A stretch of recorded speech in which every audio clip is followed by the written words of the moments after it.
Hi. Sound കുറവാണെന്ന് പറയാൻ കാര്യം എന്താന്ന് പറയട്ടെ. ഇതിങ്ങനെ ചരിച്ച് വെച്ചിട്ട് എടുക്കുമ്പോൾ ഈ മൈക്ക് ഇച്ചിരി ദൂരെയാണ് എൻ്റെ അടുത്തുനിന്നേ, അതുകൊണ്ടായിരിക്കാം. ഓക്കെ, സോ ഞാനിതിൻ്റെ പാരാഫെർനാലിയാസ് ഒന്നും യൂസ് ചെയ്യാറില്ല. I just want to talk. അപ്പോൾ ഞാനിതിൻ്റെ മൈക്ക് ഫിക്സ് ചെയ്യലും ഇത്തരം കാര്യങ്ങളൊന്നും ഞാൻ ചെയ്യാറില്ലല്ലോ. അപ്പം ഞാനിതിൻ്റെ അകത്ത് വന്നിരുന്ന് പറയുന്നത് എൻ്റെ ജീവിതം അങ്ങ് പറഞ്ഞു കേൾപ്പിക്കുന്നു, ഞാൻ കാണുന്നത് പറഞ്ഞു കേൾപ്പിക്കുന്നു അല്ലേ. അപ്പം ഇന്നത്തെ ടോപ്പിക്ക് ചിലപ്പോൾ എല്ലാവർക്കും ഇഷ്ടമായെന്ന് വരികയില്ല. ആദ്യം തന്നെ കേൾക്കുമ്പോൾ അത് സ്ക്രോള് ചെയ്ത് പോയിക്കോളൂ കേട്ടോ.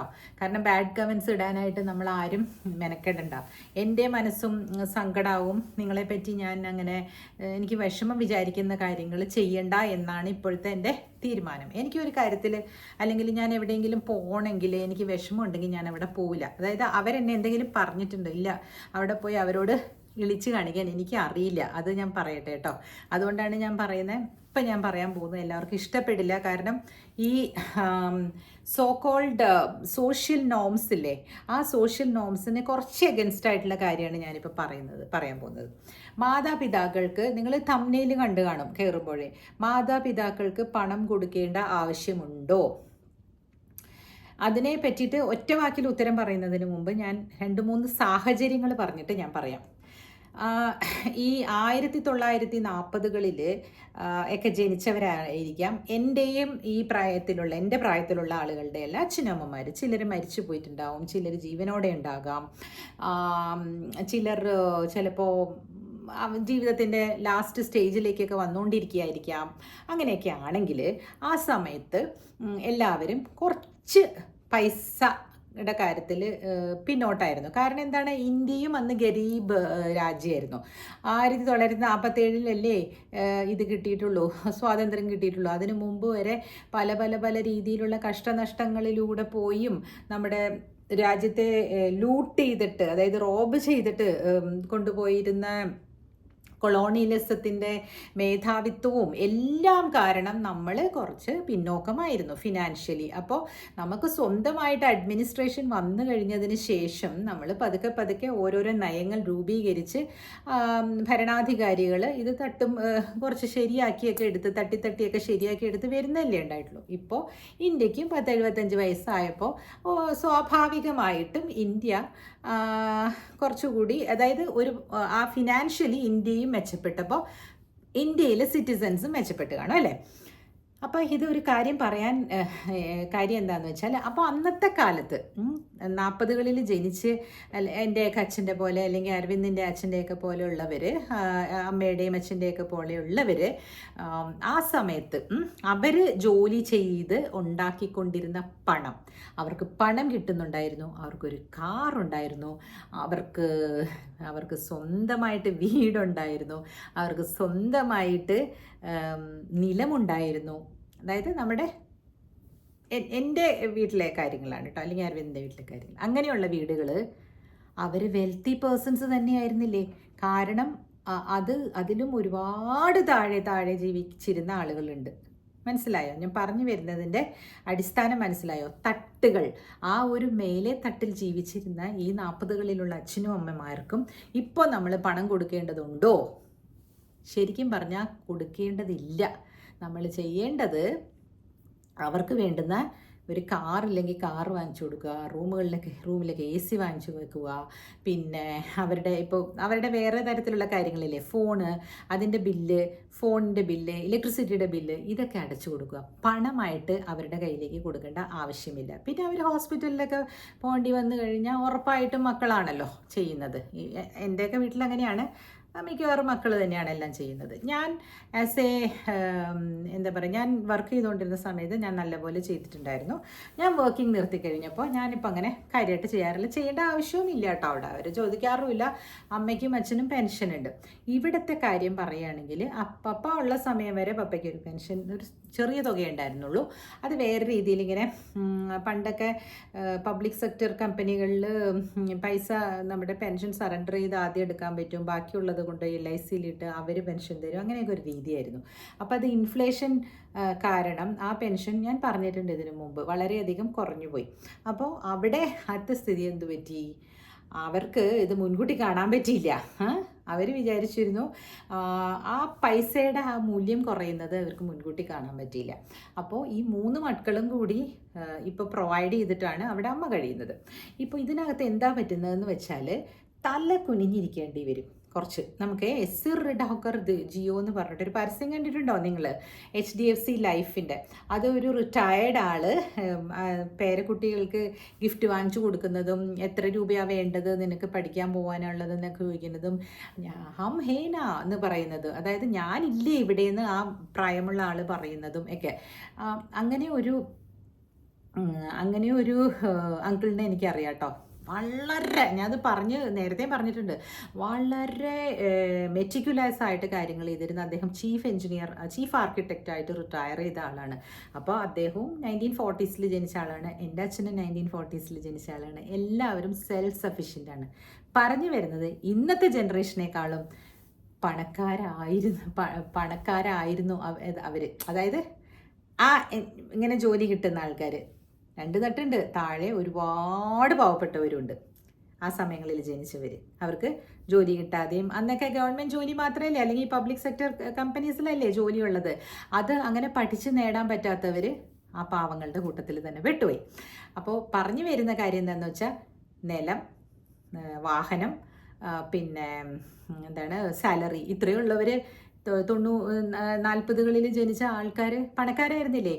അപ്പോൾ അവരുടെ ജീവിതവും ഇതെല്ലാം സെറ്റായി കഴിഞ്ഞതിന് ശേഷം അവരുടെ അടുത്ത തലമുറ വരുമ്പോൾ അവരിൽ നിന്ന് പണം കിട്ടിയാൽ മാത്രമാണ് അവരുടെ ദൈനംദിന ജീവിതം നടന്നു പോകുള്ളൂ എന്ന് പറയില്ലേ, അത് നാണക്കേടാണ്. ഞാൻ മുഖത്ത് നോക്കിയാൽ എനിക്ക് പറയണമെന്നുണ്ട് എല്ലാവരോടും, അത് നാണക്കേടാണ്. വളരെയധികം നമ്മൾ തല ഊനിക്കേണ്ടി വരുന്ന അവസ്ഥയാണ്. ഇപ്പം ഞങ്ങളുടെ അമ്മച്ചി തന്നെ, എൻ്റെ അമ്മയ്ക്കുള്ള ഇങ്ങനെ ഉള്ളൊരു ഇത് അവർക്ക് കാണിക്കാൻ പറ്റില്ല. അവർ കാണിക്കുന്നുണ്ടോ ഇല്ല എന്നുള്ളത് വേറെ തന്നെ. എൻ്റെ ആൺമക്കളുടെ പൈസയാണ് എന്ന് പറയാനുള്ള ധൈര്യം കാണിക്കുന്ന പല അമ്മായിമ്മമാരും ഉണ്ടാവുമായിരിക്കും. പക്ഷെ അത് നിങ്ങളെ ഇകഴ്ത്തുകയുള്ളൂ. അപ്പം ഈ അടുത്ത തലമുറ, നമ്മൾ ഇപ്പം എൻ്റെ പ്രായത്തിലുള്ളവർ അമ്മായിമ്മകൾ ഒക്കെ ആയിക്കൊണ്ടിരിക്കുന്നവർ ഒരിക്കലും മക്കളുടെ അടുത്ത് നിന്ന് പെർ മന്ത് പണം വേണം എന്ന് പറയരുത്. നമ്മൾ അതിനുള്ള വഴി കണ്ടു വെച്ചേക്കണം.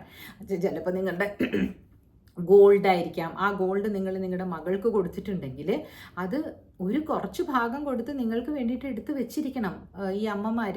എന്തിനാണെന്ന് വെച്ചാൽ ഒരിക്കലും തല കുനിഞ്ഞു പോകരുത് ആരുടെ മുമ്പിൽ.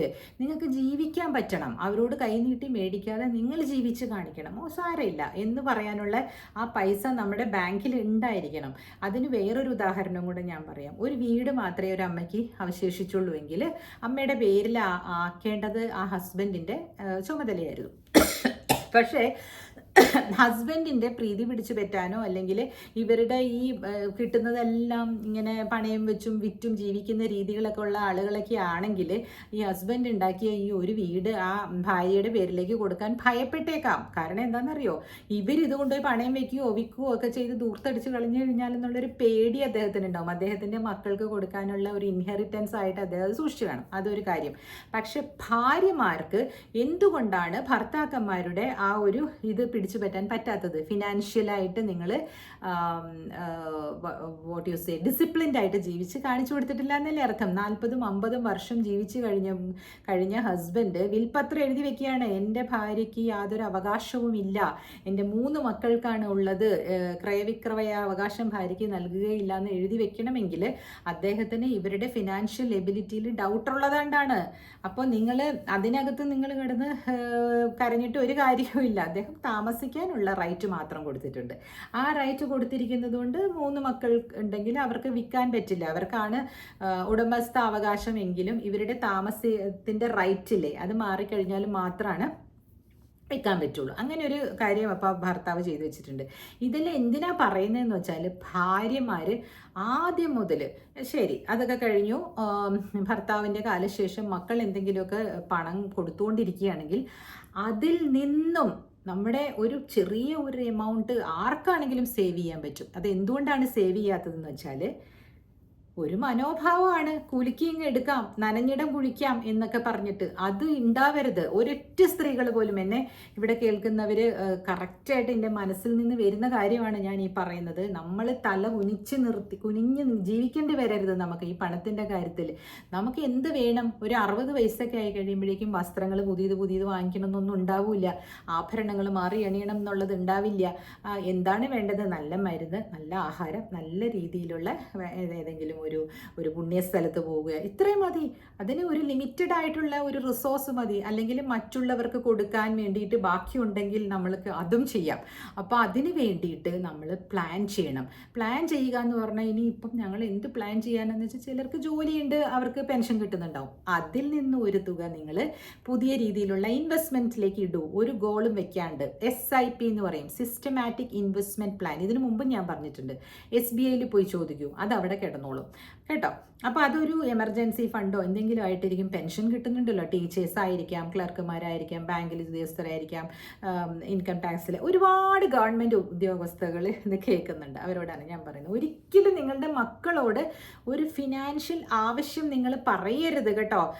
ഹസ്ബൻഡും വൈഫും രണ്ടുപേരും ഉണ്ടെങ്കിൽ അവർ തമ്മിൽ ചിന്തിച്ച് പ്രവർത്തിച്ച് ചെയ്തോളണം. ഇപ്പം കുറച്ച് പണത്തിൻ്റെ ആവശ്യം വന്നെങ്കിൽ, നിങ്ങളുടെ കയ്യിൽ കുറച്ച് ഗോൾഡ് ഉണ്ടെങ്കിൽ അത് കൊണ്ടുപോയി നിങ്ങൾ പണയം വെച്ച് നിങ്ങൾക്ക് എടുക്കാൻ പറ്റുമെങ്കിൽ, ഇല്ലെങ്കിൽ അത് വിറ്റിട്ട് നിങ്ങൾ അതിൻ്റെ കാര്യങ്ങൾ ചെയ്തോളൂ. എത്ര ഗോൾഡ് നമുക്ക് ഇടണം, എത്ര നാൾ നമ്മൾ ജീവിക്കും, ഇല്ലേ? ഇതൊക്കെയല്ലേ നമുക്ക് വേണ്ടത്. അപ്പോൾ പറഞ്ഞു വന്നത്, പേരൻസിന് പണം കൊടുക്കേണ്ടതുണ്ടോ എന്ന് ചോദിച്ചാൽ ഇല്ല എന്ന് തന്നെയാണ് ഉത്തരം. പിന്നെ വളരെ താഴെക്കിടയിലുള്ള ആളുകളുടെ കാര്യം, ഇത് ഞാൻ ആ മേളിത്തട്ടിലുള്ള ആൾക്കാരുടെ കാര്യമാണ് പറഞ്ഞത്. താഴെ തട്ടിലുള്ള ആളുകളുടെ കാര്യം പറയുകയാണെങ്കിൽ, അവർക്ക് ആഹാരത്തിനും മരുന്നിനുള്ളത് കൊടുക്കണം. കാരണം അങ്ങനെയുള്ളവരെ ഒരു ചെറിയ കൂരയെങ്കിലും സംരക്ഷിച്ച് വെച്ചിട്ടുള്ളവരും ഉണ്ടാകും. അതും ഇല്ലാത്തവരെന്ത് ചെയ്യും? അങ്ങനെയുള്ളവർക്ക് കയറിക്കിടക്കാൻ മക്കള് ഒരു ചെറിയ ഒരു വീട്, കൂര എന്ന് പറയാൻ പാടില്ലല്ലോ, വീട് ഉണ്ടാക്കി കൊടുക്കുക. ചെറുത്, അവർക്ക് മാത്രം ഇതാകാനുള്ളത്. എൻ്റെ അമ്മയുടെ വീട്ടിൽ അങ്ങനെ ഒരു സംഭവം ഉണ്ടായി. അവർക്ക് താമസിക്കാൻ പോലും ഒരു സ്ഥലമില്ലാതെ അവരുടെ ബിസിനസ് നടത്തിക്കൊണ്ടിരുന്ന ആ സമയത്ത് ആ ചേട്ടന് സ്ട്രോക്ക് വന്ന് വീണ് പോയി. എന്ത് ചെയ്യും എന്നറിയാതെ അവർ പകച്ചു. പക്ഷെ അവരുടെ കയ്യിൽ കുറച്ച് സ്ഥലം ഉണ്ടായിരുന്നു. അപ്പം കുറച്ച് സ്ഥലത്ത് എല്ലാവരും കൂടി, കസിൻസും എല്ലാവരും കൂടെ കുറച്ച് പിരിവിട്ട് അവർക്കൊരു വൃത്തിയായിട്ട് കിടക്കാൻ, മഴ നനയാൻ പറ്റാത്ത ഒരു 600-700 സ്ക്വയർ ഫീറ്റിൽ കൊച്ചു വീട് പണിത് കൊടുത്തു. ഇപ്പോൾ അവരവിടെയാണ് താമസിക്കുന്നത്. അപ്പോൾ അങ്ങനെ എന്തെങ്കിലും ചെയ്യണമെങ്കിൽ മാത്രം മക്കൾ ചെയ്യുക, അവരെ പെരുവഴിയാക്കാതിരിക്കുക. അത് ഉറപ്പാണ്. പക്ഷെ ഞാൻ പൈസ കൊടുക്കണ്ടെന്ന് പറഞ്ഞ കാറ്റഗറി ആദ്യത്തെ കാറ്റഗറിയാണ്. ഇങ്ങനെ അന്നേ കാറുണ്ടായിരുന്നു, അന്നേ വീടുണ്ടായിരുന്നു, അന്നേ എല്ലാം ഉണ്ടായിരുന്ന ആളുകൾ അത് സൂക്ഷിച്ചു വെക്കാതെ പണം ദുർവിനിയോഗം ചെയ്ത ആളുകൾ, അവർക്കാണ് ഞാൻ പറയുന്നത്. അപ്പോൾ ചോദിക്കും, എന്ത് ചെയ്യാൻ പറ്റും, അവരങ്ങനെ ചെയ്തു പോയി, ഇനി എന്ത് ചെയ്യണം? അപ്പോൾ എന്ത് ചെയ്യണമെന്ന് വെച്ചാൽ, അവരുടെ മരുന്നിനും ഭക്ഷണത്തിനും മാത്രമുള്ളത് കൊടുക്കുക. അല്ലെങ്കിൽ അവർക്ക് ജോലി ചെയ്യാൻ പറ്റാതെ ആകുന്നുണ്ടെങ്കിൽ ഒരു വേലക്കാരിയെ നിർത്തി കൊടുക്കുക. പക്ഷേ കഴിയുന്നതും അവരുടെ കയ്യിലേക്ക് പണം കൊടുക്കാതിരിക്കുന്നതായിരിക്കും നല്ലത്. കാരണം ഒരു സ്ഥലത്ത് ഞാൻ കണ്ടതാണ്, പണം കൊടുത്തുകൊണ്ടിരിക്കും, പക്ഷെ അഴുക്കായിട്ടുള്ള ജീവിതം. അത് വീട് വൃത്തിയാക്കാൻ ഉപയോഗിക്കുന്നില്ല പണം, നല്ല വസ്ത്രങ്ങൾ ധരിക്കാൻ, വസ്ത്രമൊക്കെ പിന്നെ മക്കൾ തന്നെയാണ് ഓരോരോ പ്രാവശ്യം വാങ്ങിച്ചു കൊടുക്കുക. പക്ഷേ ഈ വീട്ടിലുടുക്കുന്ന വസ്ത്രങ്ങളൊക്കെ കരിമ്പനടിച്ചതും, അങ്ങനെ അയൽവക്കത്ത് കാണുന്ന ആളുകളൊക്കെ ചോദിക്കാൻ തുടങ്ങി മറ്റുള്ളവർ മക്കളോടൊക്കെ, ഇതെന്താണ് ഇവരിങ്ങനത്തെ ഇതിടുന്നത്, ഇത് അഴുക്കായിട്ടിരിക്കുന്നത് എന്താണ്, അവർക്ക് ഇല്ലായ്മ കൊണ്ടാണോ എന്ന്. അവരെന്താണ് ആ പണം ചെയ്യുന്നതെന്ന് പോലും മക്കളോട് പറയില്ല. അപ്പം അതൊക്കെ അങ്ങനെ ചെയ്യുമ്പോൾ പണം കൊടുക്കാതിരിക്കുക എന്ന് തന്നെയാണ് ഞാൻ പറയുന്നത്. ഇപ്പം നിങ്ങൾ പറയും, ചേച്ചി ഇതെന്താണ് ഇങ്ങനെ പറയുന്നത്, അമ്മയെ നോക്കണം, അച്ഛനെ നോക്കണമെന്നല്ലേ പറയേണ്ടത്. പക്ഷെ അതിന് സാഹചര്യങ്ങളുണ്ട്. ഇത് തന്നെ നിങ്ങൾ ചെയ്തുകൊണ്ടിരുന്നാൽ ഇപ്പം നിങ്ങളും എക്സ്പെക്റ്റ് ചെയ്യരുത് നിങ്ങളുടെ മക്കളുടെ അടുത്തുനിന്ന്. ഞാൻ എക്സ്പെക്റ്റ് ചെയ്യാൻ പാടില്ല. ഞാനിത് പറയുമ്പം ഞാൻ അതിനുള്ളത് ഞാൻ കരുതി വെച്ചിരിക്കണം. അത് തന്നെയാണ് ഞാൻ പറഞ്ഞു വരുന്നത്. നിങ്ങളുടെ 90 വയസ്സ് വരെ നിങ്ങൾ ജീവിക്കുമെന്ന് നിങ്ങളങ്ങ് കണക്ക് കൂട്ടിക്കോ. അതിന് മാസം നിങ്ങൾക്ക് എന്ത് വേണ്ടി വരും, അത് നിങ്ങൾ അവിടെയും ഇവിടെയൊക്കെ കണ്ടു വെച്ചിരിക്കണം. നിങ്ങൾക്ക് ഡൗൺ സൈസ് ചെയ്യാം, അല്ലേ? ഇപ്പം കാറിൽ നിങ്ങൾ പോകേണ്ട ആവശ്യമില്ല, നിങ്ങൾ ടാക്സി പിടിച്ച് പോകേണ്ട ആവശ്യമില്ല, വീട്ടിലിരിക്കാം, ബുക്ക് വായിക്കാം, TV വരുന്നത് കാണാം. അങ്ങനെ ഡൗൺ സൈസ് ചെയ്തിട്ട് നിങ്ങൾക്ക് ജീവിക്കാം നിങ്ങളുടെ പണത്തിൽ തന്നെ. അല്ലാതെ ഇത് തരൂ എന്ന് പറഞ്ഞ് മക്കളോട് കൈനീട്ടുന്ന അമ്മമാരോ അച്ഛന്മാരോ ഉണ്ടെങ്കിൽ ഞാൻ പറയുന്നു, ഇതിൽ പരം ഗതികേട് ഉണ്ടാവില്ല. ഇങ്ങനെ ഒന്ന് ചിന്തിച്ച് കഴിയുമ്പോൾ അച്ഛനും അമ്മയും ആകട്ടെ അവർ തന്നില്ല, മക്കൾ തന്നില്ല, അതുകൊണ്ട് ഞങ്ങൾക്ക് ഇല്ല എന്ന് പറയേണ്ടത് മറ്റുള്ളവരോട് പറയേണ്ടിയും വരില്ല. അയ്യോ അത് മരുമോള് ഭയങ്കര സാധനമാണ്, തരിക്കുന്നില്ല, ഇതൊക്കെ എന്തിനാണ് എക്സ്പെക്റ്റ് ചെയ്യുന്നത് കൊണ്ടല്ലേ. ഇത് പറയുമ്പോൾ ഒരു മനുഷ്യനും ഇഷ്ടാവില്ല എന്ന് എനിക്കറിയാം. പക്ഷെ നിങ്ങൾ ചിന്തിച്ചു നോക്കൂ ഞാൻ പറയുന്നതിൻ്റെ ആ അവസ്ഥ. ഇപ്പം ഗൾഫിലൊക്കെ ജോലി ചെയ്യുന്ന ആളുകളില്ലേ, അവർ ഇവിടെ പൊരി വെയിലാണ്, 45-50 ഡിഗ്രിയിലാണ് ഈ വർക്കേഴ്സൊക്കെ ജോലി ചെയ്യുന്നത്. അവർ ഉണ്ടാക്കിയിട്ട് ഒരു 50,000-60,000 രൂപ ഉണ്ടാക്കിയാൽ 20,000 രൂപയും വീട്ടിലേക്ക് അയച്ചു കൊടുക്കണം. ഭാര്യ ഉണ്ടാവുമായിരിക്കും അവിടെ, പക്ഷെ അവിടെ ഒരു അച്ഛനാണെങ്കിൽ ആ അച്ഛൻ്റെ പേരിൽ അയച്ചില്ലെങ്കിൽ ബുദ്ധിമുട്ടാണ്, അമ്മയുടെ പേരിലാണെങ്കിൽ ബുദ്ധിമുട്ടാണ്. ആ ഭാര്യയ്ക്ക് ഒരു തുണി മേടിക്കാൻ കൊടുക്കില്ല. എന്തൊക്കെയാണ് നടക്കുന്നതെന്ന് അറിയോ? അപ്പം ഈ ബുദ്ധിമാൻ എന്ത് ചെയ്യണം? അതിനകത്ത് എവിടെയെങ്കിലും ഒരു ചെറിയ കൂര ഉണ്ടാക്കി ആ ഭാര്യ മക്കളെ ഒന്ന് സേഫ് ആക്കിയിട്ട് അങ്ങോട്ട് അയച്ചു കൊടുക്കണം. ഈ അച്ഛനും അമ്മമാർ എന്ത് ചെയ്യുമെന്ന് അറിയാമല്ലോ. നിങ്ങൾക്ക് ഇത്രയും പൈസ നിങ്ങൾക്ക് ആദ്യം മുതൽ കിട്ടുന്നുണ്ടെങ്കിൽ അത് ആദ്യം മുതൽ തന്നെ അവർക്ക് ചെയ്യായിരുന്നില്ലേ? ഞാൻ ഈ ഒച്ചയിൽ പറഞ്ഞു വരുമ്പോഴേ ഞാൻ ക്രോധാകുലയാകുന്നു എന്ന് തോന്നണ്ട. ഇത് കിട്ടാൻ വേണ്ടിയിട്ടാണ്. സൗണ്ട് വേണം ചേച്ചി എന്ന് പറഞ്ഞു കുറേ പേര്, അതുകൊണ്ട് ഞാൻ ഉറക്കെ പറയുന്നതാണ് കേട്ടോ. എനിക്കിത് യാതൊരു പ്രശ്നവുമില്ല. എനിക്ക് പിന്നെ ഇതിനകത്ത് നിങ്ങൾ വിചാരിക്കരുത് ഞാൻ പൈസ കൊടുക്കുന്നതിൽ ദേഷ്യം വന്നിട്ടാണെന്ന്. അല്ല, എൻ്റെ കാര്യമല്ല, ഞാൻ പലരുടെയും കാര്യം ഞാൻ കൊടുക്കാനാണ് പറഞ്ഞുകൊണ്ടിരുന്നത്. അതായത് കൊടുക്കൂ, അമ്മമാരല്ലേ. പക്ഷേ ഇതൊരു ഗുരുജി എനിക്ക് പറഞ്ഞു തന്നതാണ്, ഒരു ഫിനാൻഷ്യൽ ഗുരുജിയാണ് അദ്ദേഹം പറയുകയായിരുന്നു, നമ്മൾ ആ പാറ്റേൺ എവിടെയെങ്കിലും ബ്രേക്ക് ചെയ്യണം. അതുപോലെ ആകെ മകളുടെ കയ്യിൽ നിന്ന് കിട്ടുമെന്ന് പ്രതീക്ഷിച്ചിരിക്കാൻ പാടില്ല. You should start now it self. എന്താ വേണ്ടതെന്ന് വെച്ചാൽ എടുത്ത് വെച്ചിട്ട് വേണം ഇവിടുത്തെ ജോലി നിർത്തി പോകാനായിട്ട്. അതാണ് ആ പറഞ്ഞു തന്നതിൻ്റെ അർത്ഥം. അവർ പറഞ്ഞു തന്നത് ഞാൻ നിങ്ങൾക്ക് പറഞ്ഞു തരുന്നു എന്ന് മാത്രം. ശരിയാണ്, അവർ പറഞ്ഞു, അദ്ദേഹം പറഞ്ഞു, ഒരാണാണ്, അങ്ങേര് പറഞ്ഞു, ഞാനും ഒരാണാണ്, ഞാനും ഒരു മകനാണ്, ഞാനൊരു മരുമകനുമാണ്, ഞാനൊരു അച്ഛനുമാണ്, എൻ്റെ മക്കളും പൈസ സമ്പാദിച്ചു തുടങ്ങി, അയാൾക്കും 10-62 വയസ്സുണ്ട്. അപ്പോൾ ഇങ്ങനെയുള്ള ഞാൻ എങ്ങനെയായിരിക്കണം ഇനി ഞാൻ എൻ്റെ മകൻ്റെ കയ്യിൽ നിന്നും പ്രതീക്ഷിച്ചുകൊണ്ടിരിക്കണോ? ആവശ്യമില്ല. ഞാൻ എൻ്റെ വീട്ടിലേക്ക് അയക്കുന്ന 15,000-20,000 രൂപ ഞാനൊരു SIP തുടങ്ങിയാൽ മതിയായിരുന്നല്ലോ എനിക്ക് നടുനിവർത്തി ജീവിക്കാൻ എന്ന് അദ്ദേഹം ചോദിക്കുന്നത്. അതുകൊണ്ട് നിങ്ങൾ അത് ഫുൾ സ്റ്റോപ്പ് ഇട്ടോളൂ. That is not your concern, ഒട്ടുമല്ല. അതിന് മുമ്പേ അവരോട് പറഞ്ഞു വെക്കണം, ഞങ്ങൾക്ക് ഇത്രേ തരാൻ പറ്റുള്ളൂ. അല്ലാതെ അവരുടെ ധൂർത്തിനും അവരുടെ പിൽഗ്രിമേജിനും എല്ലാം ഒന്നും ഇനിയിപ്പം നമുക്ക് കൊടുക്കാൻ പറ്റിയെന്ന് വരില്ല അല്ലേ. കാരണം അവരുടെ ഭക്ഷണം കഴിക്കാനും മരുന്ന് കഴിക്കാനുമുള്ള തുകയും അയക്കണം. പിന്നെ ഹോസ്പിറ്റലിലായാൽ നിപ്പിന് 3-4 ലക്ഷമൊക്കെയാണ്. ഒരു മകനൊക്കെ ഉള്ളവർക്ക് എന്ത് ബുദ്ധിമുട്ടായിരിക്കും അല്ലേ. ഇത് പൈസ തന്നെയല്ലേ. ഇതിപ്പോൾ പറയുമ്പോൾ ആൾക്കാർക്ക്, അതുകൊണ്ട് നിങ്ങൾ ഒരു ഇൻഷുറൻസും എടുത്തു. പക്ഷേ ഈ 80 വയസ്സ് ക്രോസ് ആയിക്കഴിഞ്ഞാൽ ഇൻഷുറൻസും ഇല്ല. അപ്പോൾ നമ്മൾ എന്ത് ചെയ്യണം എന്നുള്ളത്, 2-3 സിബ്ലിങ്സ് ഉണ്ടെങ്കിൽ ഒന്ന് ആലോചിച്ച് മുമ്പോട്ട് പോവുക. അങ്ങനെ ആലോചിക്കില്ല, ഞാൻ വലുത് നീ വലുത് എന്ന് പറഞ്ഞുകൊണ്ട് നടക്കുന്നവരാണെങ്കിൽ അത് അവരെ വിധിക്ക് വിടുന്നു. അതേ എനിക്ക് പറയാനൊക്കെ ഉള്ളൂ. പക്ഷെ നമ്മൾ ഈ 50 വയസ്സുകളിലുള്ളവർ അടുത്ത നിലയിലേക്ക് പോവുകയാണ്. ബി കെയർഫുൾ, കൈ നീട്ടാൻ ഇടവരുത്തരുത് ആരുടെ അടുത്തും, കേട്ടോ. ഇതിപ്പോൾ പാവം ആൾക്കാർ കേൾക്കുന്നുണ്ടെങ്കിൽ നിങ്ങളോട് ഞാനൊരു കാര്യം പറയാം. നിങ്ങൾക്ക് ഈ ഗവൺമെൻറ്റിൻ്റെ എന്തൊക്കെ ഫെസിലിറ്റീസ് കിട്ടുന്നുണ്ടോ, അതായത് റേഷൻ കാർഡ് വെള്ളക്കാർഡിൽ നിന്ന് മാറ്റുക, പിന്നെ അതിനകത്ത് എന്തെങ്കിലുമൊക്കെ ഫ്രീ ആയിട്ട് കൊടുക്കുന്ന അതെല്ലാം വാങ്ങിക്കുക, അങ്ങനെയൊക്കെ ചെയ്ത് ഒരു അമ്മൂമ്മ ജീവിക്കുന്നത് എനിക്കറിയാം, ഒരു പാവപ്പെട്ട സ്ത്രീ. അതേപോലെ ജീവിക്കാനൊക്കില്ല. അവർക്ക് മക്കളില്ല, അപ്പോൾ അവർക്ക് ജീവിക്കണ്ടേ? ആരാണ് കൊണ്ടുവന്ന ഒരു വീട്ടു ജോലി ചെയ്ത് ജീവിച്ചിരുന്ന അവർക്കൊരു സ്വന്തമായിട്ടൊരു ചെറിയ വീടുണ്ട്. അപ്പോൾ അവരെന്താ ചെയ്തതെന്നറിയോ?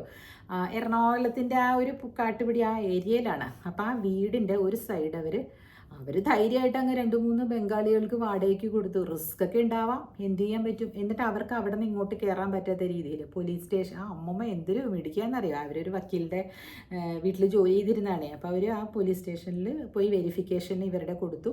അപ്പോൾ അവർ ഒരു കമ്പനിയിൽ ജോലിക്കായിട്ട് വന്ന ആളുകളായിരുന്നു. അതുകൊണ്ട് അവർക്ക് നല്ല ഒരു 7,000 രൂപ എങ്ങാണ്ട് കിട്ടും. അത് മതി ഇവർക്ക് ജീവിക്കാൻ. ബാക്കിയുള്ളതെല്ലാം ഇവർ സെറ്റാക്കിയിട്ടുണ്ട്. ചെറിയ ഒരു 5 സെൻറ്റ് സ്ഥലത്തിൽ ഞാൻ അറിയുന്ന ഒരു വീട്ടിൽ അവർ ജോലിക്ക് നിന്നിരുന്നത് പണ്ട്. അപ്പോൾ അവരെന്ത് ചെയ്യുമെന്ന് ചോദിച്ചപ്പോൾ അവരുടെ കാര്യം ഇങ്ങനെ പറയുമായിരുന്നു. അപ്പോൾ അവരെങ്ങനെ ചിലവഴിക്കും. എനിക്കിത് ഭയങ്കര ക്യൂരിയോസിറ്റിയാണ് എനിക്ക്. വയസ്സായ ആളുകൾ എങ്ങനെയായിരിക്കും ജീവിക്കേണ്ടാവുകയെന്ന്. അവർക്ക് 65 വയസ്സ് കഴിഞ്ഞു. അപ്പോൾ അവർ നിർത്തി പോയി. എന്നാലും അവർ ഇടയ്ക്കിടയ്ക്ക് ഇവരെ കാണാൻ വരും, അവരെ കാണാൻ പോകും. എന്തെങ്കിലുമൊക്കെ പെട്ടെന്നൊക്കെ ഉള്ളൊരു ആവശ്യങ്ങളൊക്കെ ഉണ്ടെങ്കിൽ ഇവർ കൊടുക്കും എന്നൊക്കെ പറഞ്ഞു. കുറേ വർഷങ്ങൾ അവരുടെ വീട്ടിൽ ജോലി ചെയ്തിരുന്നതാണ്. അപ്പോൾ താഴേക്കടയിലുള്ള ആൾക്കാർക്കും ഇങ്ങനെയുള്ള വിവേചന ബുദ്ധിയും അതുപോലെയുള്ള ചിന്തിക്കാനുള്ള ശേഷിയും ഉണ്ടാകണം. ഓക്കെ, അല്ലാതെ ഞങ്ങൾ ഭയങ്കര പാവങ്ങളാ പിന്നെ കൈനീട്ടാതെ എന്തോ ചെയ്യും, ഇവർക്ക് ഇവിടെ ഇരുന്ന് പറയാം എന്നുള്ള കമൻറ്റൊന്നും ഇതിൻ്റെ അടിയിൽ ഇടരുത് കേട്ടോ. ഇത് ഒരു കണ്ണ് തുറക്കാനുള്ള ഒരു മെസ്സേജായിട്ട് കണ്ടാൽ മതി. ആരെയും നിന്ദിക്കാനോ അവഹേളിക്കാനോ കുറ്റം പറയാനോ അല്ല, ഞാൻ ജീവിത സാഹചര്യങ്ങൾ വെച്ച് കമ്പയർ ചെയ്ത് നിങ്ങളോട് പറഞ്ഞതാണ്. Okay, cheers.